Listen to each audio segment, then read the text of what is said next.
My original plan was to film my November favorites, but I literally tripped over my Empties basket. I realized I have not filmed an Empties video since the summer, and this is just piled up. And I think my reasoning was I am so close to finishing a bunch of makeup products, so I thought the video would be more interesting if I showed you empty makeup products, but they are just clinging on for dear life. So I'm just gonna film this right now and get this stuff out of the way, and then maybe I'll do another Empties video in a month with some more makeup products. So a lot of this is stuff I have mentioned in the past. By now, you guys might know I love Kenra hair products and I love Paula's Choice skincare. So those kind of things I'm just gonna hold up and just go quickly through. And if you have any questions, I will link previous Empties videos down below, and I will also answer any questions you have in the comment section. Starting off with some body products, the first thing I finished up is Coconut Frosting by Philosophy, and this is one of their shower gels and bubble baths. I really liked the scent of this, and it lasted me a good time, and I thought it was pretty moisturizing, so I would consider repurchasing this in the future. I just have some other body washes I'm currently working on. Next, I finished up another one of my Tree Hut Brazilian Nut body scrubs. This is my favorite body scrub, and out of all that I've tried, Brazilian Nut is still my favorite. Right now, I think I'm working on one of the original scents, and it's okay, but Brazilian Nut is still my favorite out of all.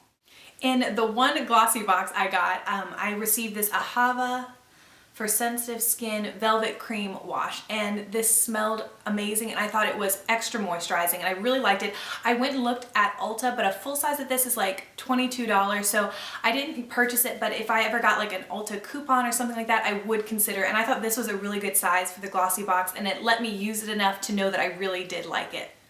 The last item is from Paula's Choice, and this is the Weightless Body Treatment, and it's 2% beta hydroxy acid, and this is a body exfoliator. I use it mainly on the back of my arms where I have the keratosis pilaris, which is this little dry bumps on the back of my skin. And I finished this. This is actually old packaging, and it's been redone. It's kind of like a pretty purple, and I think I'm going to include that in my next favorites video, so you will be able to see the new packaging. Moving on to some hair things, and I'm going to start with hair oils. The first, I got two kind of sample sizes. This one is the Macadamia Healing Oil Treatment, and this smelled really nice, but I don't think I liked it more than just the plain M oil. Another hair oil sample that I got is from Kerastase, and I didn't even finish this sample. I don't think it did anything for me, and it didn't really help. The main reason I used hair oil is to speed up the blow drying process and to give my hair a little bit of shine, and I didn't think that helped me at all. This morning I actually used the last little drop of my Moroccan M oil. This is my favorite out of everything I've tried so far. It is expensive. I bought it probably 6 months, so it's lasted me for 6 months, and I think it was around $40. So this is my second bottle of this, and I really do like it and recommend it, but I'm going to try a cheaper alternative from Garnier, and I've already purchased it, so I will use that tomorrow, and once I've been using that for a while, I'll let you know how it compares to the M oil. I used up a Macadamia Natural Oil No Tangles, and this is kind of something I spritz on my hair. This is the best detangler I have ever used. I put this in my hair, kind of run it through with my fingers, and then I go in with my Tangle teaser when my hair is wet, and I have like no resistance. It's just so easy to comb through, and I really like this. I already have a new bottle, and I've been working my way through that. I finished a Neutrogena Daily Control Tea Gel 2-in-1 Dandruff Shampoo plus Conditioner, and I have tried a lot of different dandruff shampoos. This is my favorite. I use this probably every 3 washes, and if you struggle with either dandruff or just sensitive scalp, I really recommend this. I have a new one already in my shower. Moving on to some Kenra products. The first I have is one of their thermal styling sprays.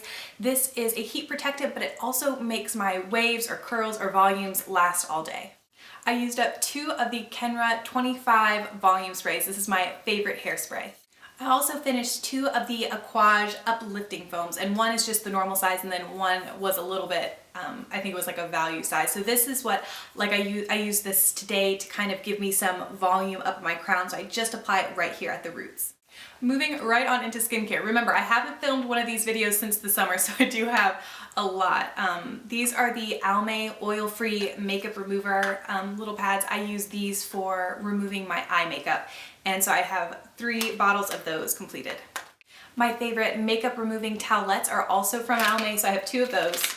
And then I also have one of the Clarisonic Deep Pore Cleansing brush heads. This is my favorite brush head. Now I'm going to talk about a couple of the Paula's Choice skincare items that I have used up. I will link my skincare video down below if you haven't seen that.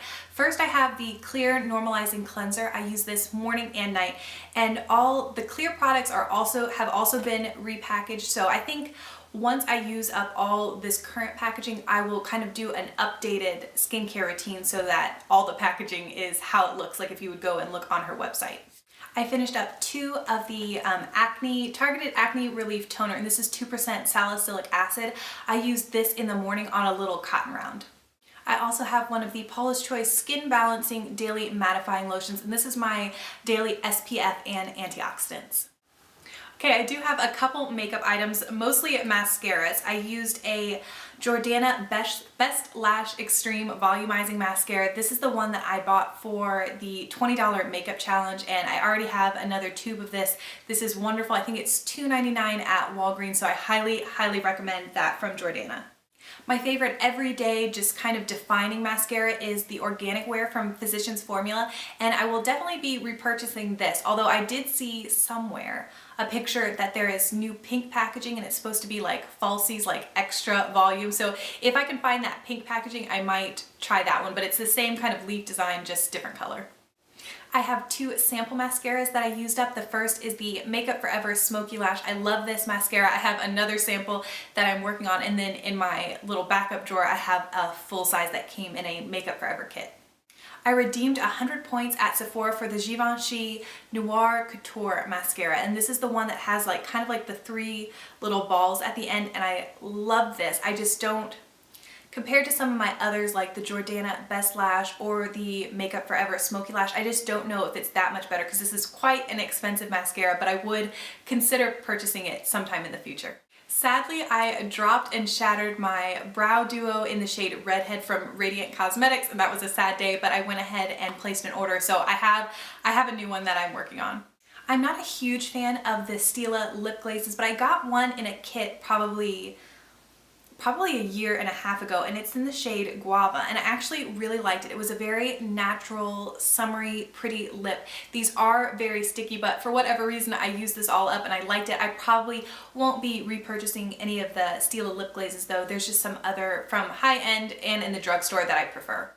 Last in the makeup category, I have 2 eyeliners. The first is from Urban Decay, and this is the Perversion liner. This was a sample size that I got in a My Glam. I love this eyeliner. I have a full size that came with one of my palettes, so I'm happily using that. And then this one, which unfortunately I had a little nubbin, but I lost it in the cap and I can't get it out. This is from Rimmel, and it's one of their white eyeliners. I can't read it to see what else it is, but normally I prefer like a skin tone in my lower waterline, but every once in a while white is needed for a certain type of look. So this one from Rimmel is really nice and creamy, and it goes on easily to the waterline. 2 nail polish items. The first is the Butter London Nail Foundation. This is my favorite base coat. This lasted me for quite a while. I used a birthday gift card at the beginning of the year in January for this, and this is by far my favorite base coat. I've already repurchased this when Butter London was buy one get one half off at Ulta. I used up a top coat. This is the Orly In A Snap, and this had excellent reviews on Makeup Alley, so I decided to give it a go, and I really liked it. About halfway through it did get a little gloopy, but I mean, that's how it is, seems like, with a lot of top coats. Right now, when the Butter London was buy one get one, I got their top coat, so that's what I'm using right now, and I really like it. So I'll see once that gets down to the halfway point which one gets gloopy, but I did like this while it was thin and the texture it was supposed to be.